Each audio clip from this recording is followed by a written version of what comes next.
অধিনায়ক সূৰ্যকুমাৰ যাদৱে ৰিয়ান পৰাগক দিলে এটি নতুন দায়িত্ব যেটো সপোন আছিল ৰিয়ানৰ একেবাৰে সৰুৰে পৰা এই সপোনটো এতিয়া পুৰা হ'বলৈ গৈ আছে বুলি ক'ব লাগিব হয় ভাৰতীয় টিমৰ হৈ খেলাৰ সপোন ৰিয়ানৰ আছিল হেতুটো খেলিয়ে দিলে কিন্তু ৰিয়ান পৰাগৰ এটা বহুত বেছি সৰুৰে পৰা সপোন আছিল হেতু হৈছে যে নিজৰ দেশৰ হৈ এটা টি20 বিশ্বকাপ খেলা আৰু এজন ভাল ফিনিশাৰ হোৱা গতিকে তেনেকুৱা এটি গধুৰ দায়িত্ব কেপ্টেইন সূৰ্যকুমাৰ যাদৱে ৰিয়ান পৰাগক প্ৰদান কৰিছে বুলি ক'ব লাগিব সবিশেষ এই ভিডিঅ'টোত আপোনালোকক মই সুন্দৰভাৱে জনাবলৈ গৈ আছো আৰু কিছু সময়ৰ আগতে মই ইউটিউবত এটা কমিউনিটি পোষ্ট কৰিছো হেতুত মই ৰিয়ান পৰাগৰ ফিউচাৰক অকমান প্ৰেডিকচন কৰিছিলো এষ্ট্ৰলজিক্যালি নিম্নলজিক্যালি হেতু আপোনালোকে চাই ল'ব পাৰে কি কৈছো মই 5টা ডাঙৰ তেওঁৰ ওপৰত প্ৰেডিকচন কৰিছো তাৰ লগতে এতিয়া মই মূল বিষয়টোলৈ আহিম যে ৰিয়ান পৰাগ হয় ৰিয়ান পৰাগক কি সূৰ্যকুমাৰ যাদৱে নতুন দায়িত্ব দিছে কি গধুৰ দায়িত্ব দিছে সেই বিষয়ে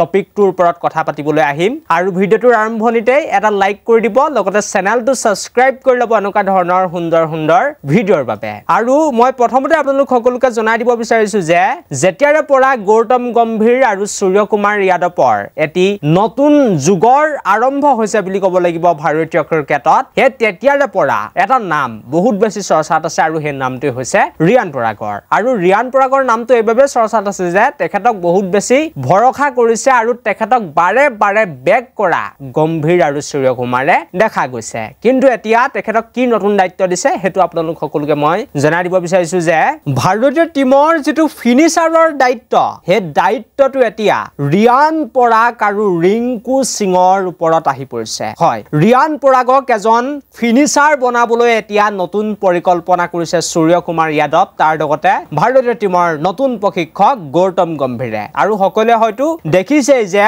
ৰিয়ান পৰাগে এতিয়া নাম্বাৰ 4 বা নাম্বাৰ 5 পজিশনত কিন্তু বেটিং কৰা নাই বহুত পাছৰ ফালে বেটিং কৰিবলৈ আহে আৰু ৰিয়ানে আগতে বহুত বেছি ইন্টাৰভিউত কৈছে যে মোৰ মহেন্দ্ৰ সিং ধোনিৰ দৰে এজন ফিনিশাৰ হ'বলৈ মন মই ভাৰতীয় ক্ৰিকেট দলক ওয়াৰ্ল্ড কাপ জিকাব বিচাৰো বা বিশ্বকাপ জিকাব বিচাৰো মই এজন ফিনিশাৰ হ'ব বিচাৰো আৰু সদায় মই চেষ্টা কৰি গৈ আছো যে কেনেকৈ মই নিজকে ইমপ্ৰুভ কৰিব পাৰিম কেনেকৈ মই এজন ভাল ফিনিশাৰ বনিব পাৰিম IPL তো ৰাজস্থান ৰয়েলছৰ হৈ বহু দিন তেখেতে ফিনিশিংত থাকিলে বা ফিনিশাৰৰ দায়িত্বত থাকিলে তাৰ পাছত এতিয়া আপোনালোক সকলোৱে দেখিছে যে ৰিয়ান পৰাগৰ যেটো বেটিং লাইন হে বেটিং লাইনটোত অকমান খেলিমেলি ঘটিছে বা তেখেতক অকমান ভাৰতীয় দলত পাছলৈ পঠিয়াই দিছে আৰু তাৰ পৰা আমি সকলোৱে গম পাইছো যে ৰিয়ান পৰাগৰ যেটো পজিশন হে পজিশনটো সলনি হৈছে আৰু ৰিয়ান পৰাগক এটা নতুন দায়িত্ব কেপ্টেইন অৰ্থাৎ সূৰ্যকুমাৰ যাদৱক বা ইণ্ডিয়া টিমৰ টিম মেনেজমেন্টৰ ফালৰ পৰা দায়িত্ব প্ৰদান কৰিছে যে আপুনি ফিনিশিং ৰুলত থাকক ৰিংকু সিং আৰু অক্ষৰ পেটেলৰ হৈতে মিলি আপুনি গেমটো খতম কৰিব লাগিব 16-17 ওভাৰত বেটিং কৰিবলৈ আহিব লাগিব তাৰ লগতে ৰিয়ান পৰাগক কিন্তু এজন পপাৰ অলৰাউন্ডাৰ বনোৱাৰ এতিয়া প্ৰস্তুতি চলি গৈছে কালি আমি দেখিলো যে শ্ৰীলংকাৰ লগত যেতিয়া 2 নম্বৰখন মেচ হৈ গল তাত ৰিয়ানে 4 ওভাৰ কিন্তু বোলিং কৰিছে প্ৰায় মানে এজন ৰবীন্দ্ৰ জাদেজাৰ দৰে ৰিয়ানক পপাৰ অলৰাউন্ডাৰ এতিয়া বনাব বিচাৰিছে আৰু এটো এটা বহুত বেছি ভাল ইংগিত বুলি ক'ব লাগিব অসমবাসীৰ বাবে অসমৰ ক্ৰিকেট অনুৰাগীৰ বাবে ভাল খবৰ যে ৰিয়ান পৰাগক সূৰ্যকুমাৰ যাদৱক গৌতম গম্ভীৰ হক সকলোৱে আসলতে ভাল পাইছে আৰু তেখেতক প্ৰশংসাও বহুতো খেলুৱে কৰিছে ভাৰতৰ প্ৰাক্তন ক্ৰিকেটাৰে গতিকে এজন পপাৰ অলৰাউন্ডাৰ যদি ৰিয়ান পৰাগ বনিব পাৰে তেনেহলে এটো বহুত বেছি ভাল কথা হ'ব আৰু তাৰে এতিয়া ইংগিত বুলি ক'ব লাগিব ৰিয়ান পৰাগে